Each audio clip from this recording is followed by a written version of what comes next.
नमस्ते, जय हिंद। स्वागत है आपका एक बार फिर से हमारे यूट्यूब चैनल में। दोस्तों, हमने टीईटी के लिए क्लास शुरू किया है। चाहे आप उत्तर प्रदेश की टीईटी देने जा रहे हो, या सीटेट देने जा रहे हो, या किसी अदर स्टेट की टीईटी देने जा रहे हो, मैं आपको पर्यावरण पढ़ाऊंगा। जो पर्यावरण वाला सिलेबस होता है उसको मैं पूरा कंप्लीट पढ़ाऊंगा। और एक बात आपको और बता दूं कि यदि आप टीईटी ना देने जा रहे हो, कोई अदर परीक्षा देने जा रहे हो जिसमें पर्यावरण यानी कि साइंस और इन्वायरमेंट से प्रश्न आता हो, क्या एक ऐसे पोर्शन से प्रश्न आता है जहां पर जो है भूगोल और पर्यावरण का कुछ सम्मिलित रूप होता है, जो है इन्वायरमेंट एंड ज्योग्राफी का जो कुछ ऐसा पोर्शन होता है जहां से प्रश्न आते हैं, तो वो भी प्रश्न आपके गलत नहीं होंगे। ठीक है ना। मेरी इस क्लास को देखिए, ये क्लास का जो है पहला वीडियो है और इसी प्रकार से क्रमागत रूप में अगला वीडियो आएगा। ठीक, पूरा सिलेबस पढ़ाऊंगा भैया, एकदम फ्री में पढ़ाऊंगा, कोई टेंशन नहीं है। टेस्ट सीरीज भी बीच बीच में कराता रहता हूं, आप लोग देखते हैं। ये एक टारगेट सीरीज है। टारगेट किया गया है कि पर्यावरण से संबंधित जो भी आपके परीक्षा में आए, कुछ भी गलत ना हो। तो ज्यादा कुछ बात ना करते हुए सीधे अपनी क्लास में चलते। तो आज हम लोग जो शुरू कर रहे हैं पर्यावरण। ठीक है। सबसे पहले हम लोग पर्यावरण की परिभाषा जानते हैं। देखिए, आप लोगों ने पर्यावरण पढ़ा होगा, उसकी परिभाषा आप लोग जानते होंगे, ऐसी बात नहीं है, लेकिन मैं आपको अपने तरफ से बताऊंगा। तो पर्यावरण दो शब्दों से मिलकर बना है। आप लोग जानते हैं क्या क्या है। एक है परि और एक है आवरण। इन दो शब्दों से मिलकर के वो बना हुआ है। परि माने जो आपको चारों तरफ है, जो आपके चारों तरफ विद्यमान है। आवरण माने जो आपको घेरे हुए है, यानी कुछ ऐसा है जो आपको चारों तरफ से घेरे हुए है, उसी को हम लोग पर्यावरण कहते हैं। अब आपको चारों तरफ से क्या घेरे हुए हैं, तो तीन चीजें मुख्यतः आपको चारों तरफ से घेरे हुए हैं। तीनों में यदि पहले हम लोग देखें तो वह चीजें आपको घेरे हुए हैं जिनमें जीव है, यानी इनको हम लोग जैविक कहेंगे। क्या कहेंगे? जैविक कहेंगे। कोई दिक्कत नहीं, दिक्कत होना चाहिए। दूसरी, हम लोग ऐसा आपको चारों तरफ से कोई घेरा हुआ है जो निर्जीव है, जिनमें जीव नहीं है, यानी कि उसको हम लोग अजैविक कहेंगे। और तीसरा आपको घेरे हुए हैं जिनको हम लोग कहते हैं सामाजिक सांस्कृतिक चीजें जो होती हैं। क्या? सामाजिक और सांस्कृतिक चीजें जो होती हैं वो भी आपको घेर कर रखती हैं, यानी कि आप उनसे प्रभावित होते हैं। ठीक है ना। तो ये तीन चीजों को मिला करके आपका पूरा पर्यावरण बनता है। इन तीन चीजों से आपका पूरा पर्यावरण बनता है। अब सम्मिलित रूप से यदि हम लोग पर्यावरण की परिभाषा देखें तो वह बाहरी शक्ति जो आपके जीवन को, आपके विकास को, आपके अस्तित्व को प्रभावित करती है, हम लोग उसको क्या कहते हैं? पर्यावरण कहते हैं। ठीक है ना। अब आपसे कभी कभी कोई ना कोई पूछता होगा कि भैया ये बताइए, पर्यावरण और हमारा जो परिवेश है, ये दोनों एक ही चीजें हैं कि अलग अलग चीजें हैं? तो ये बात आपके दिमाग में जरूर आती होगी। तो यहां पर जो हमने सामाजिक और सांस्कृतिक जो है पर्यावरण का क्षेत्र हमने पढ़ा, इसी को कहा जाता है परिवेश। क्या कहा जाता है? इसी को कहा जाता है परिवेश। परिवेश माने होता है आपके जहां आप हैं वहां का सबसे निकटतम माहौल कैसा है। यानी जैसे आपके घर का माहौल कैसा है, आपके स्कूल का माहौल कैसा है, यदि आप कहीं खेलने जाते हो तो उस ग्राउंड का माहौल कैसा है। ठीक है ना। तो ये जो निकटतम माहौल होता है इसको हम लोग परिवेश कहते हैं। इसमें सांस्कृतिक और सामाजिक चीजें आती हैं। कोई त्योहार हो गया, कोई आपकी वेशभूषा, आपका पहनावा, ठीक है ना, आपके उत्सव, ये सारी चीजें जो शामिल होंगी इनको हम लोग परिवेश के अंतर्गत रखते हैं। और ये पूरा जो आपका एक ब्रॉड रूप में देखे तो सब कुछ क्या है? पर्यावरण है। तो अब आप लोग परिवेश और पर्यावरण में अंतर भी समझ गए होंगे। तो मैंने विभिन्न प्रकार से कि दोनों का अर्थ लिख दिया है, जो दोनों की प्रकृति लिख दी है, घटक लिख दिए हैं, आप इसको जान सकते हैं। जैसे देखिए, घटक में देखिए तो पर्यावरण का घटक होगा वायु, जल, मिट्टी, पौधे, जीव जंतु आदि, ये सब हो जाएंगे। अब आपके परिवेश में आपका परिवार आएगा, आपके मित्र आएंगे, आपकी जो किसी संस्था में काम करते होंगे वो संस्था आएगी, जहाँ रहते हो, सोच आपका कैसा है, व्यवहार कैसा है, रहन सहन कैसा है, ये सारी चीजें आपके परिवेश में शामिल होती हैं। ठीक है। तो ये आपने एक अच्छा सा अंतर आप जो है स्पष्ट किया। अब हम लोग चलते हैं अपने क्लास में और आगे बढ़ते हैं। तो पढ़ने के दृष्टिकोण से हम लोग पर्यावरण के तीन घटकों को पढ़ते हैं, यानी इन्हीं तीनों घटकों से मिलाकर आपका पूरा पर्यावरण बनता है। जैसे सबसे पहला घटक मैंने बताया था वहां भी जैविक घटक। क्या?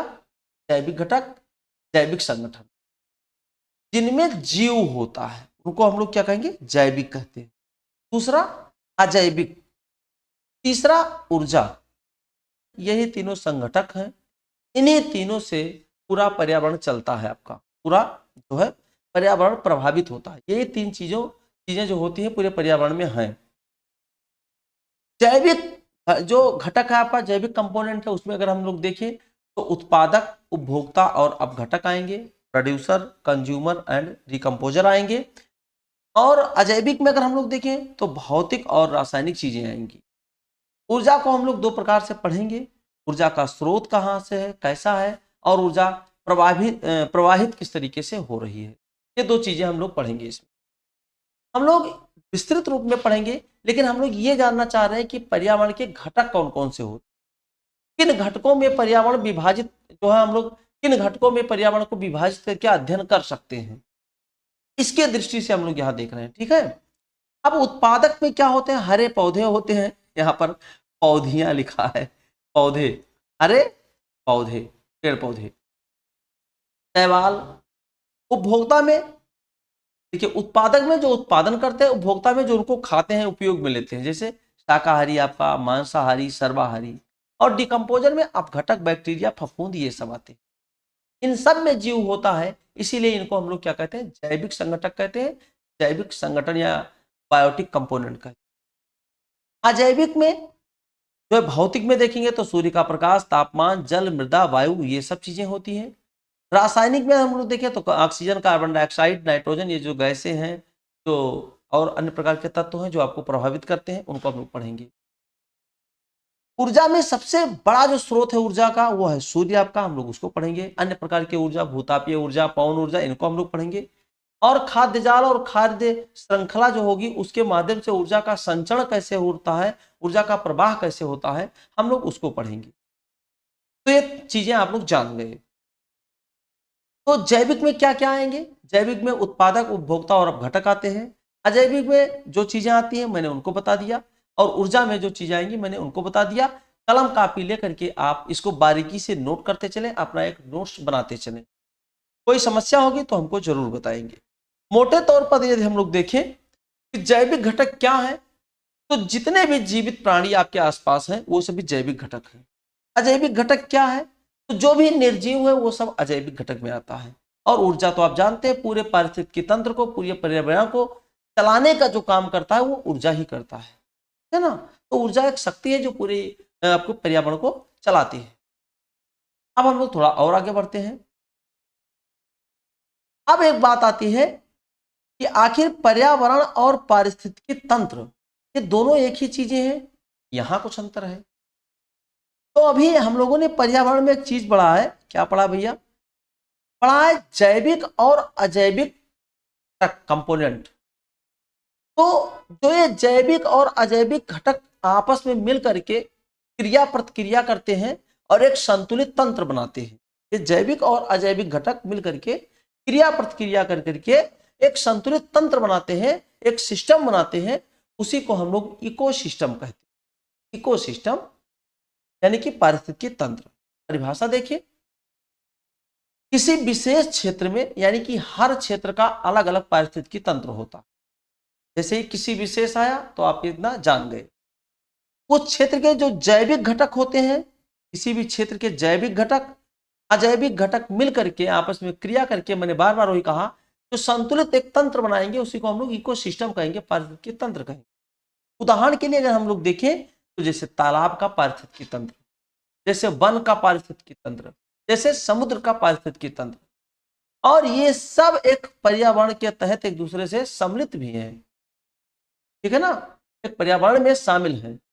तो कुल मिलाकर हम लोग ये बात कह सकते हैं कि पर्यावरण विस्तृत रूप से है, और पर्यावरण के अंतर्गत बहुत सारे छोटे छोटे पारिस्थितिकी तंत्र हो सकते हैं।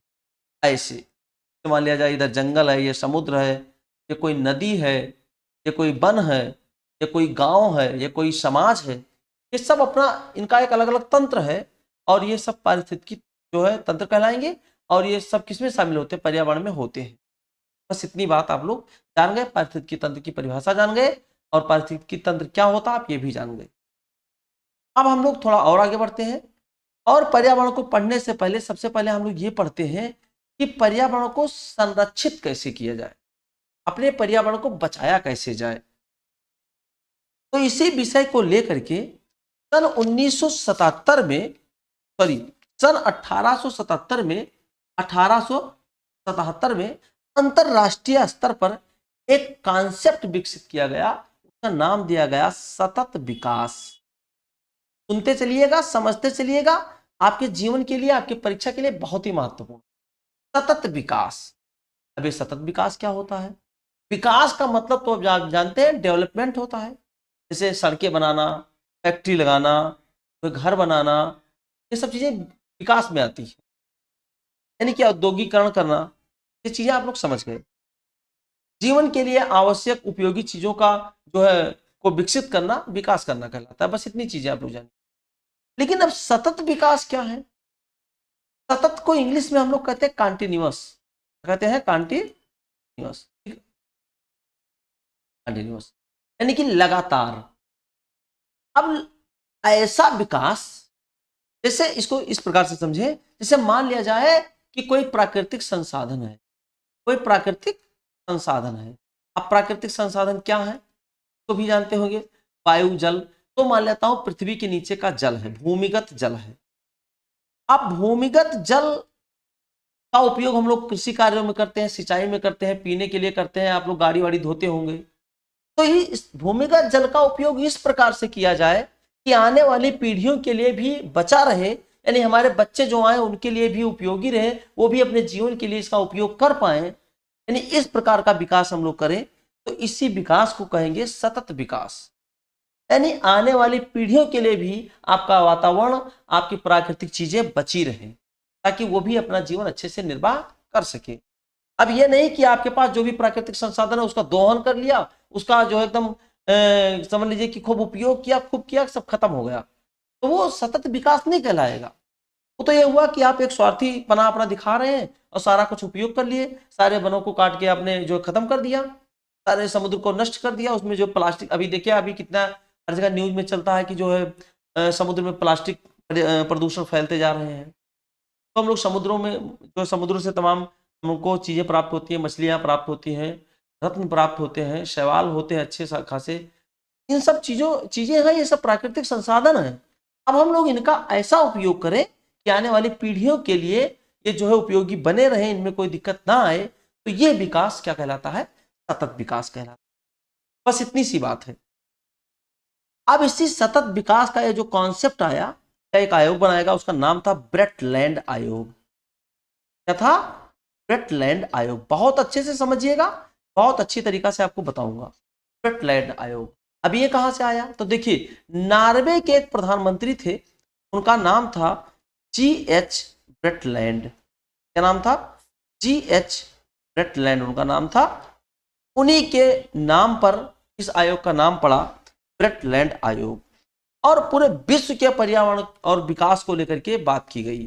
पूरे विश्व के पर्यावरण और विकास पर बात करने के लिए, काम करने के लिए ये बात की गई, ब्रेटलैंड आयोग बनाया गया। इसका एक थीम रखा गया, एक नारा रखा गया, हमारा साझा भविष्य, हमारा साझा भविष्य। अब यहीं से सतत विकास कॉन्सेप्ट की शुरुआत होती। तो इसकी सिफारिश कहां की गई? इसकी सिफारिश की गई ब्राजील का एक शहर है, रियो डी जेनेरियो। कौन सा शहर?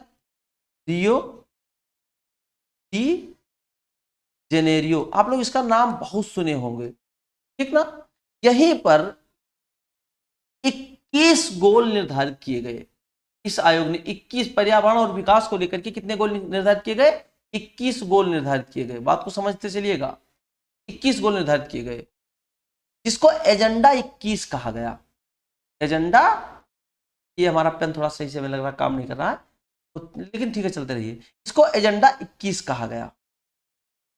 लेकिन क्या हुआ कि इन्हीं सिफारिशों के आधार पर फिर संयुक्त राष्ट्र संघ ने एक नया लक्ष्य जो है प्रतिपादित किया, बनाया, एक नया लक्ष्य बनाया जिसका नाम दिया गया संयुक्त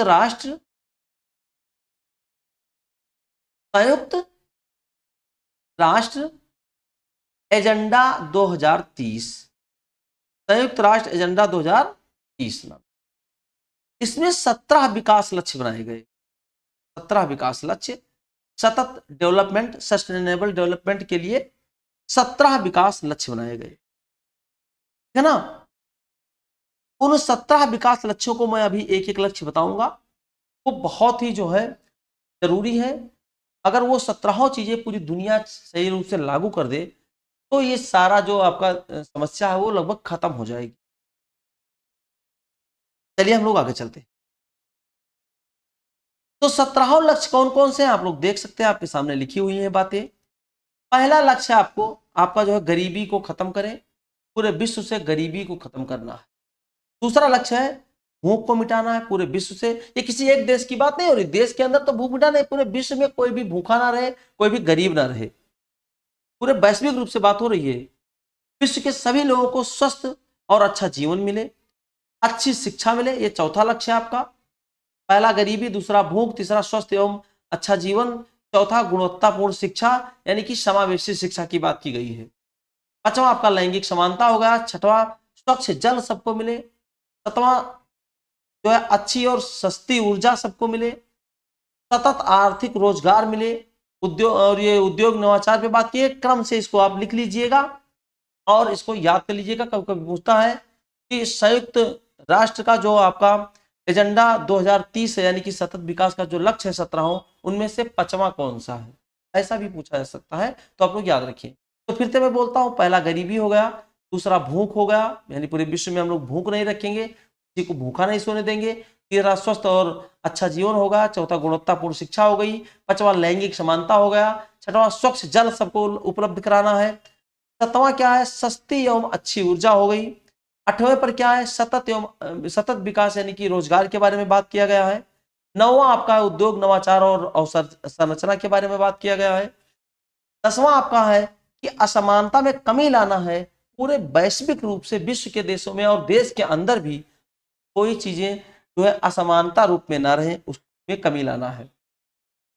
फिर क्या है एक अच्छे शहर का विकास करना, वो शहर गंदा ना हो, सस्टेनेबल सिटीज का जो है विकास करने की बात की गई है और कम्युनिटीज की विकास करने की बात की गई है। देखिए लिखा हुआ है, आप देख लीजिए। उसके आगे सतत उपभोग और उत्पादन यानी कि हम लोग ऐसा उपभोग करें, ऐसा उत्पादन करें कि आने वाली पीढ़ियों के लिए भी वो जो है प्रासंगिक रहे, अच्छा रहे। जलवायु कार्य को लेकर के बात की गई है, ऐसे सारी चीजें हैं। तो ये 17 गोल हैं, इनको आप अच्छे से नोट कर लेना। ठीक, अब हम लोग थोड़ी और बात करते हैं आगे अगली क्लास के बारे में। अब हम लोग अगले क्लास के में जो हम लोग पढ़ेंगे उसमें हम लोग पढ़ेंगे पारिस्थितिकी तंत्र। क्या पढ़ेंगे?